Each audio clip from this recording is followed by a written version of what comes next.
Welcome dear students. Today we learn class 12th lesson 7 Dead Man's Path. तो इसका जो remaining part है वो आज अपन पढ़ेंगे. तो this lesson is written by Chinua Achebe. किसके द्वारा लिखा गया है? Chinua Achebe. तो बैकग्राउंड ऑफ दिस स्टोरी, तो ये इसकी बैकग्राउंड है वो इग्बो सोसाइटी. तो जो अफ्रीका महाद्वीप के अंदर जो नाइजीरिया देश है तो वहाँ की जो इग्बो सोसाइटी है उसके बारे में अपन को इस लेसन के अंदर मालूम चलता है. यह जो लेसन है इसमें मुख्य रूप से जो एक तो नाइजीरियन कल्चर और एक वेस्टर्न कल्चर, इनके आपस के बीच में जो कन्फ्लिक्ट है उसकी कहानी है. क्योंकि जो नाइजीरियन कल्चर है वो क्या है, ओल्ड फैशंस कल्चर है, और जो मिशनरीज या वेस्टर्न कल्चर है वो क्या है, मॉडर्न जो तरीके हैं उनको एक्सेप्ट करता है. तो इन दोनों के बीच में कैसे इनके विचारों में जो संघर्ष होता है वो अपन को मालूम चलता है.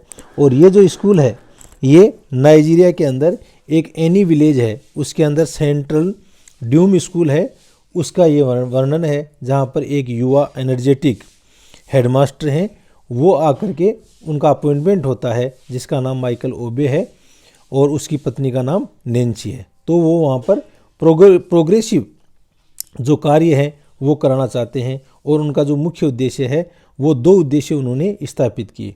पहले तो जो एजुकेशन टीचिंग स्टैंडर्ड है उसको हाई रखना है, पहली बात तो. और सेकंड जो चीज़ है कि जो स्कूल का कंपाउंड है उसको ब्यूटीफुल बनाना है. और इसके अंदर उस स्कूल से निकलने वाला एक जो पगडंडी है जो कि नई क्यारियाँ बांधने के कारण वो ख़राब हो जाती है. और इस पगडंडी या जो ये रास्ता है गांव के मंदिर को वहाँ के कब्रिस्तान से जोड़ता है. और इस रास्ते का महत्व गांव वालों के लिए बहुत ज़्यादा है. तो ऐसा अपन बच्चों कुछ पढ़ रहे थे. अब अपन इसका रिमेनिंग जो पार्ट है वो अपन पढ़ेंगे. इससे पहले आप इस चैनल को सब्सक्राइब करो, वीडियो को अपने दोस्तों के साथ में शेयर करो जिससे कि उनको भी इसका फ़ायदा मिले. और कमेंट सेक्शन में जाकर के कमेंट्स आप अवश्य करें. इट अमेजेज मी, यह मेरे को आश्चर्यचकित कर रहा है. इट अमेजेज मी, यह मेरे को आश्चर्यचकित कर रहा है. Said Obi to one of his teachers, Obi ने अपने जो अध्यापक हैं उनमें से एक अध्यापक को कहा कि ये चीज़ मेरे को आश्चर्यचकित कर रही है. तो ये चीज़ मेरे को आश्चर्यचकित कर रही है. 3 years in the school, who had been 3 years in the school, और वो व्यक्ति इस स्कूल के अंदर 3 वर्ष से था. That you people allowed the villagers to make use of this footpath, that you people allowed, कि आप लोग हैं वो लोगों को अनुमति देते हो कि villagers to make use this footpath, कि जो गांव वाले हैं वो इस पगडंडी का उपयोग करते हैं. इट इज़ सिंपली इरिकिडेबल, इनक्रेडिबल, और ये चीज़ है वो साधारण रूप से अविश्वसनीय है, अतुलनीय है. ही सुक हिज हेड, उसने अपना सिर है वो हिला दिया. द पाथ यानी रास्ता. सेड द टीचर अपोलोजिटिकली, तो जो टीचर है उसने खेदपूर्ण ढंग से कहा कि वो रास्ता appears to be very important to them. तो ये रास्ता है, देम किसके लिए है बच्चों? विलेजर्स के लिए. तो ये रास्ता है वो गांव वालों के लिए बहुत ही महत्वपूर्ण है. Aldous it is hardly used, हालांकि इसका बहुत ही कम यूज किया जाता है. हार्डली का मतलब होता है बहुत कम. तो हालांकि इसका यूज है वो बहुत ही कम किया जाता है. इट कनेक्ट्स द विलेज श्रीन, श्रीन मंदिर या टेम्पल को बोलते हैं बच्चों, with their place of burial, burial यानी कब्रिस्तान. तो ये जो रास्ता है या पगडंडी है या फुटपाथ है ये गांव के मंदिर को वहाँ का जो कब्रिस्तान है उससे जोड़ता है. And what has that go to do with the school, और what has that go to with the school, तो इसका है वो ये विद्यालय है, इससे होकर के ऐसा क्यों है? आस्क्ड द हेडमास्टर, हेडमास्टर ने उसको पूछा. वेल ठीक है, आई डोंट नो, मैं नहीं जानता हूँ सर. ठीक है, मैं इन चीज़ों के बारे में नहीं जानता हूँ. Replied the other with surge, surge यानी कंधे के झटका देना, ऑफ द शोल्डर्स. तो दूसरा जो टीचर है अपने कंधे के झटके देते हुए कहा कि इसका मेरे को मालूम नहीं है. But I remember there was a big row, row quarrel या झगड़े को बोलते हैं. तो यहाँ पर एक बड़ा झगड़ा हुआ था. सम टाइम अगो, कुछ समय पहले, when we attempt to close it, जब हमने इस रास्ते को बंद करने की कोशिश की थी।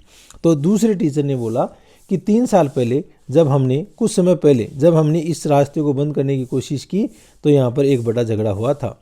That was some time ago, यह कुछ समय पहले की बात है। But it will not be use now, लेकिन अब इस रास्ते को उपयोग में नहीं लेने दिया जाएगा। सेड ओबी, ओबी ने कहा। ओबी कौन है? Headmaster of this school. As he walked away, जैसे ही वह दूर जाने लगा। What will the government education officer think of this when he come to inspect the, कि जब गवर्नमेंट राज्य के जो शिक्षा अधिकारी है वो यहाँ पर आएगा तो वो क्या सोचेंगे। ही कम्स टू इंस्पेक्ट, जब वो यहाँ पर आएंगे निरीक्षण के लिए। नेक्स्ट वीक यानी अगले सप्ताह। तो अगले सप्ताह जो निरीक्षण के लिए आएगा जो शिक्षा अधिकारी, तो वो इसके लिए क्या सोचेगा। The villagers might for all I know decided to use the school room for a pagan, pagan मूर्ति पूजक को बोलते हैं, रिचुअल ड्यूरिंग द इंस्पेक्शन। और द विलेजर्स माइट, तो ये भी संभावना है। फॉर ऑल आई नो, जैसा कि मैं जानता हूँ। Decided to use the school room, कि वो जो विद्यालय का जो कमरा है उसको वो उपयोग में ले सकते हैं। फॉर ए पैगन, एक मूर्ति पूजक के रूप में। रिचुअल यानी धार्मिक जो कार्य होता है उसको बोलते हैं। ड्यूरिंग द इंस्पेक्शन, उस निरीक्षण के दौरान। हैवी स्टिक्स लकड़ियों को बोलते हैं बच्चों। Were planted closely across the path, तो भारी जो लकड़ी के लट्ठे हैं वो उस रास्ते के आर पार हैं वो लगा दिए गए। एट द 2 प्लेसेज, 2 जगह पर। Where it entered and left the school premises यानी कंपाउंड, यानी जिस जगह से उस स्कूल परिसर के अंदर ये रास्ता प्रवेश करता था और बाहर निकलता था, वहाँ पर लकड़ी के बड़े बड़े जो लट्टे हैं वो गाड़ दिए गए। These were further strengthened with barbed wire, और दीज वर फर्दर यानी आगे, और आगे उनको मजबूत कर दिया गया बार्ब्ड वायर यानी कांटेदार तारों से। 3 days later the village priest of Ani called on the headmaster. 3 days later यानी आफ्टर 3 days, 3 दिन बाद में। The village priest of Ani गांव का जो प्रिस्ट या पुजारी है, कॉल्ड ऑन द हेडमास्टर, उसने कॉल्ड ऑन यानी बुलाया, हेडमास्टर को बुलाया। He was an old man and walk with a slight stoop, वह जो प्रिस्ट है, एनी गांव का जो प्रिस्ट है वो एक वृद्ध व्यक्ति था और वह स्टूप यानी झुक करके चलता था। ही कैरिड ए स्टाउट यानी स्ट्रॉन्ग या मजबूत वॉकिंग स्टिक, और उनके हाथ के अंदर एक मजबूत जो लकड़ी है वो थी। Which he usually taped on the floor, जिसको वो फ्लोर या फर्श है उसके ऊपर खटखटाते। टेप्ड यानी खटखटाना। बाय वे ऑफ एम्फेसाइजेज, और इसके ऊपर जोर देते हुए। Each time he made a new point in his argument, और प्रत्येक बार वो अपने तर्क के अंदर एक नया बिंदु जोड़ देते थे। कौन? विलेज का जो प्रिस्ट, एनी गांव का जो प्रिस्ट है वो। आई हैव हर्ड, मैंने सब कुछ सुन लिया। He said after the usual exchange of cordialities यानी मैत्रीपूर्ण बातें, जो मैत्रीपूर्ण दिल की बातें होती हैं उनको बोलते हैं। तो मैत्रीपूर्ण बातें करने के बाद में उन्होंने कहा कि मैंने सब कुछ सुन लिया है। That our ancestor footpath has recently been closed, और बात यह है कि हमारे एंसेस्टर यानी पूर्वजों का जो रास्ता है उसको रिसेंटली यानी हाल ही में बंद कर दिया गया है। यस रिप्लाइड मिस्टर ओबी, तो मिस्टर ओबी है उसने जवाब दिया कि हाँ भाई बिल्कुल बंद कर दिया गया है। We can not allow people to make a highway of our school compound, हम लोगों को इस चीज़ की अनुमति नहीं दे सकते कि वो हमारे विद्यालय को एक जनमार्ग, हाईवे यानी जनमार्ग है वो बना दे, यानी अपने स्कूल से एक रास्ता बना ले, इसकी हम अनुमति नहीं देते हैं।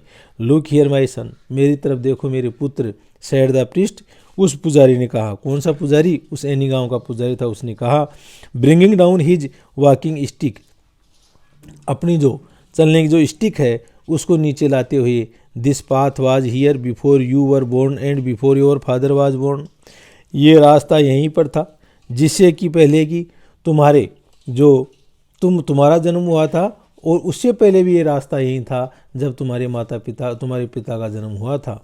The whole life of the village depend on it. Depend यानी रिलाई, यानी इस गांव का जो पूरा का पूरा जीवन है वो इसी रास्ते पर निर्भर करता है। Over dead relatives depart by it and over ancestor visit by us by it. Over dead relative, हमारे जो मृतक रिश्तेदार हैं वो इसी से डिपार्ट यानी रवाना हो गए, मरने के बाद में चले गए। By it and over ancestor, और हमारे पूर्वज हैं वो विजिट अस बाई इट, वो हमारे पास भ्रमण करने के लिए इसी रास्ते से आते हैं। बट मोस्ट इम्पोर्टेंट, लेकिन जो सबसे महत्वपूर्ण बात यह है, it is the path of children coming in to be born. यह उन बच्चों के लिए भी रास्ता है जो जन्म लेने वाले हैं या जन्म लेते हैं। जो जन्म लेते हैं बच्चे वो भी इसी रास्ते से आते हैं, ऐसा उनका मानना है। Mister Obi listened with satisfied smile on his face. और जब मिस्टर ओबे है जो हेडमास्टर था उस स्कूल का, उसने उस पृष्ठ की सारी बातें सुनने के बाद में वो संतुष्ट हो गया और उसके चेहरे पर एक मुस्कान थी। The whole purpose of our school he said finally, और अंत में उन्होंने कहा कि हमारे विद्यालय का जो पूरा का पूरा, होल यानी कंप्लीट, पूरा का पूरा जो उद्देश्य है वो ये है, is to eradicate, just eradicate यानी उन्मूलित करना, just such belief as that, कि इस प्रकार के जो आपके विश्वास हैं, बिलीफ यानी विश्वास, कैसे कि हमारे पूर्वज भी इसी रास्ते से आते हैं, बच्चे भी इसी से आते हैं, तो जो ऐसे जो विश्वास हैं उन विश्वास को ख़त्म करना ही हमारा उद्देश्य है।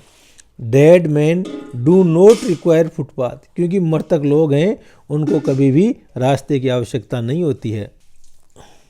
Dead man not require footpath, मरे हुए लोगों को रास्ते की ज़रूरत नहीं होती है। The whole idea is just fantastic, और ये पूरा का पूरा जो आइडिया है वो अद्भुत है। और duty is to teach your children to laugh at such idea, और हमारा ड्यूटी, हमारा कर्तव्य तो यही है कि हम आपको बच्चों को ऐसा सिखाएं कि जो ऐसे विचार हैं, जो ऐसे सुपरस्टिशंस हैं, उनके ऊपर वो हंसें।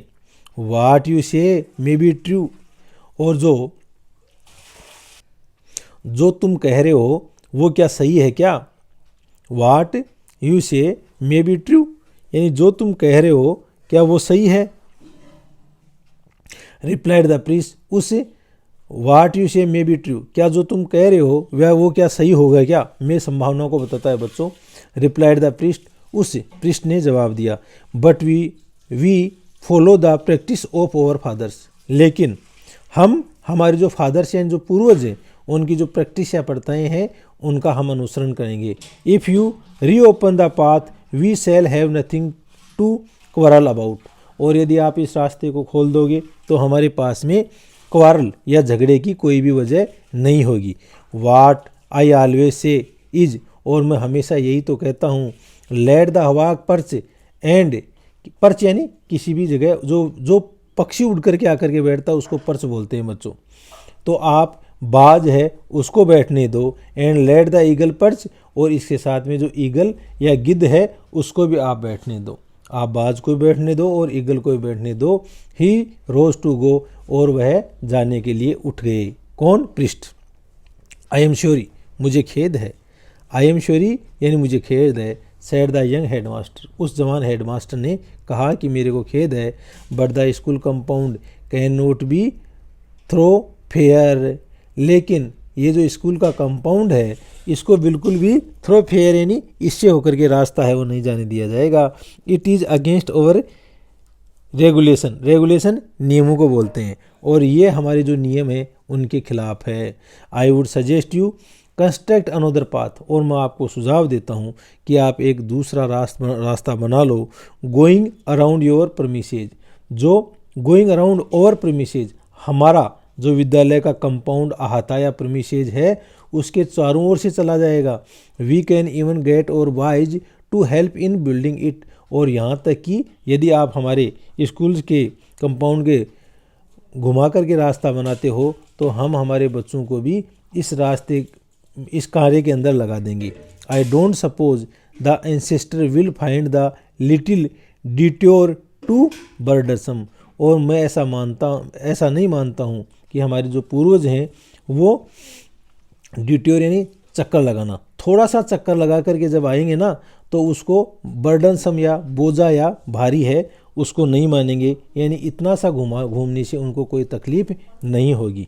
आई have no more word to say, मेरे पास कहने के लिए अब कोई भी शब्द नहीं थे। सेड द ओल्ड प्रीस्ट, उस वृद्ध पुजारी ने कहा। ऑलरेडी आउटसाइड, जो पहले से ही बाहर था। 2 day later a young woman in the village died in childbirth. अब क्या होता है कि 2 दिन पहले ही एक जो जवान लड़की है, वो एक जवान औरत है, जब उसने बच्चे को जन्म दिया उसी समय उनकी मृत्यु हो गई। A diviner was immediately consulted. Diviner भविष्यवक्ता को बोलते हैं, एस्ट्रोलॉजर को बोलते हैं। तो एक भविष्यवक्ता है, उसने इमीडिएटली यानी तुरंत, कंसल्टेड यानी उसने राय मशवरा किया। And he prescribed heavy sacrifices to pacify ancestor insulted by the fence बार्ड को बोलते हैं बच्चों। एंड प्रेस्क्राइब्ड, और उसने सुझाव दिया, हैवी सेक्रीफाइसेज यानी बड़ा बलिदान करना पड़ेगा, टू पेसिफाई एंसेस्टर, पेसिफाई यानी शांत करना, एंसेस्टर यानी जो पूर्वज है, अपने पूर्वजों, इंसल्टेड यानी उनका अपमान, हमारे जो पूर्वज हैं उनका जो अपमान किया गया है उसको शांत करने के लिए हमें बहुत बड़ी कुर्बानी देनी पड़ेगी। और अपमान किसके द्वारा किया गया? बाय द फेंस यानी उस बाढ़ के द्वारा जो उस रास्ते के आर पार लगा दी गई है। Obi woke up next morning among the ruins of his work. अब ओबे जब अगले दिन जगा ना, तो उस दिन क्या हुआ कि वो जगा कि उसका जितना भी जो कार्य किया गया था, उस स्कूल का जो कंपाउंड है उसको ब्यूटीफुल बनाया गया था, उसमें हिबिस्कस, आलमंड और अन्य जो ब्राइट कलर हेजेज हैं वो लगाई गई थी, जो बाड़ लगाई गई थी, तो वो सारा का सारा कार्य है वो बर्बाद कर दिया गया। The beautiful hedges were torn up, और जो सुंदर क्यारियां हैं या जो कांटेदार फूलों वाली जो क्यारियां हैं उनको फाड़ दिया गया। Note just near the path, न केवल उस रास्ते के पास में, but right round the school, उस स्कूल के सामने भी उनको कर दिया गया। द फ्लोवर ट्रेम्पल्ड यानी पैरों से कुचलना, और जो फूल हैं उनको पैरों से कुचल दिया गया। टू डेथ यानी उनको मरने तक, नष्ट होने तक। And one of the school building pull down, और उस स्कूल की जो एक बिल्डिंग या एक भवन है उसको गिरा दिया गया। दैट डे, उसी दिन, the white supervisor came to inspect the school, जो वाइट सुपरवाइजर है या जो गोरा सुपरवाइजर यानी पर्यवेक्षक है, वो निरीक्षण करने के लिए आया विद्यालय के अंदर। एंड रोट ए नेस्टी रिपोर्ट, और उन्होंने नेस्ट यानी उतावले में या बुरी एक जो रिपोर्ट है वो लिखी। On the state of the premises, उस विद्यालय का जो अहाता या कंपाउंड था उसकी हालत के बारे में। बट मोर, लेकिन इससे भी ज़्यादा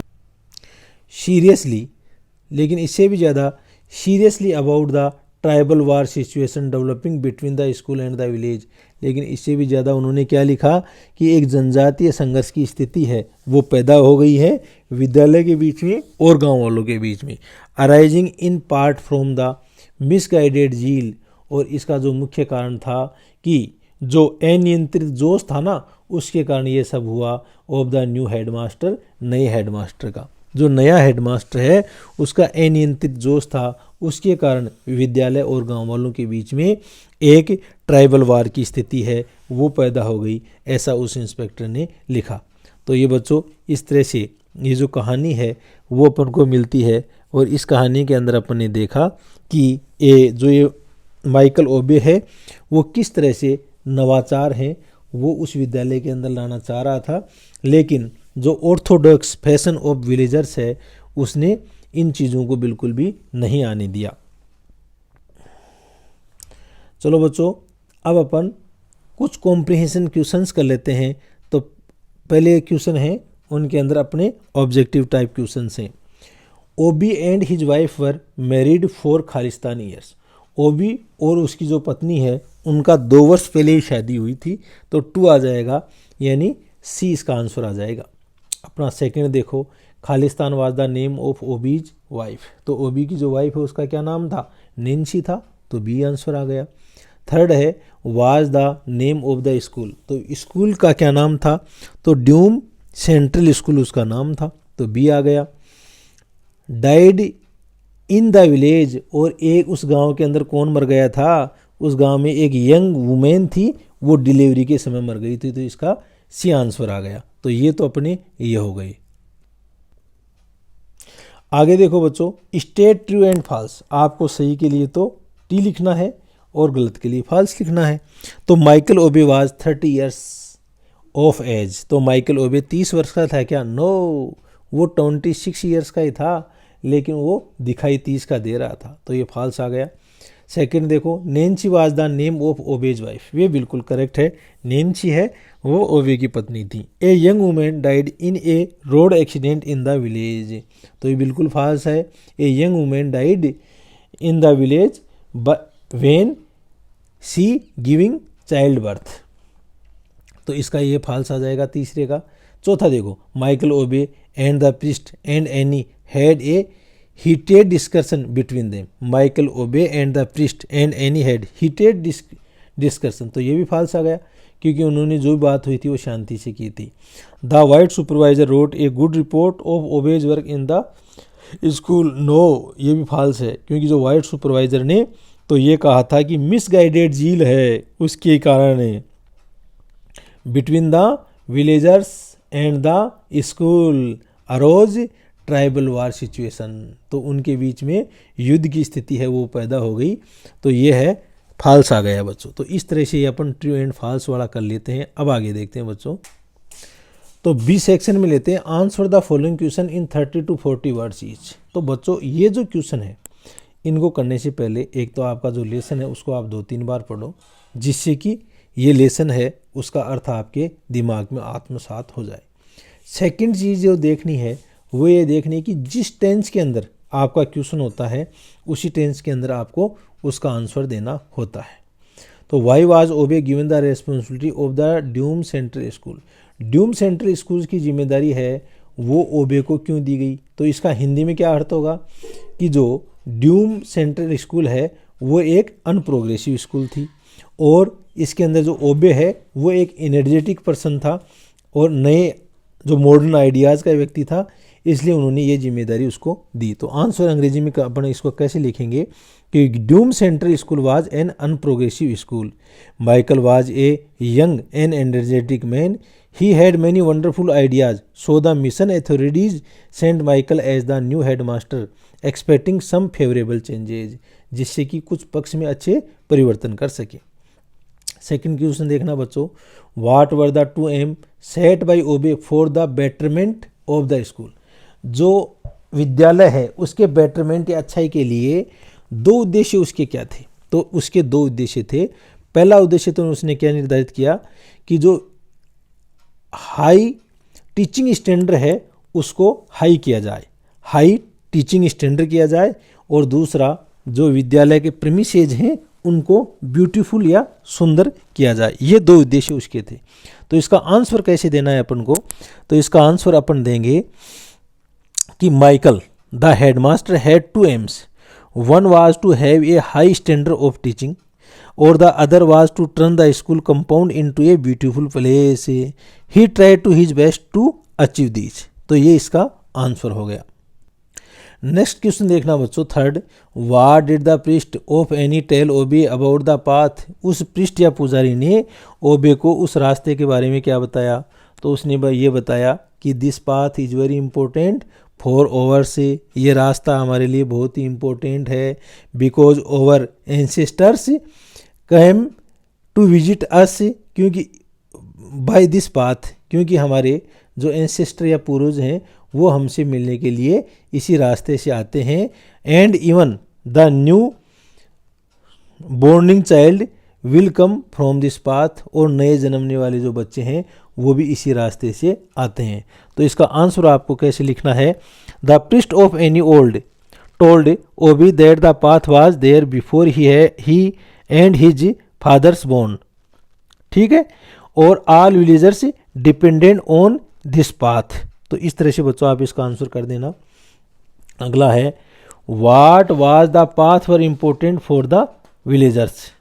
तो विलेजर्स के लिए वो पाथ है, वो रास्ता क्यों इम्पोर्टेंट था, तो इसमें आप ये कर देना कि हमारे पूर्वज हैं वो भी इसी रास्ते से आते हैं, नए बच्चे जन्मने वाले वो भी इसी रास्ते से आते हैं। What did the diviner suggest at the death of A young women, जो एस्ट्रोलॉजर या भविष्यवक्ता था उसने उस जवान महिला की मृत्यु के ऊपर क्या सुझाव दिया, तो उन्होंने ये कह दिया कि our ancestor,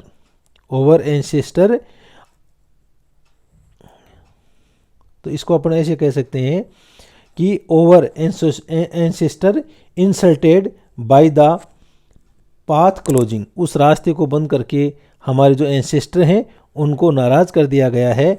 and heavy सेक्रीफाइसेज given for the this, और इसके लिए बहुत बड़ा बलिदान है वो दिया जाएगा।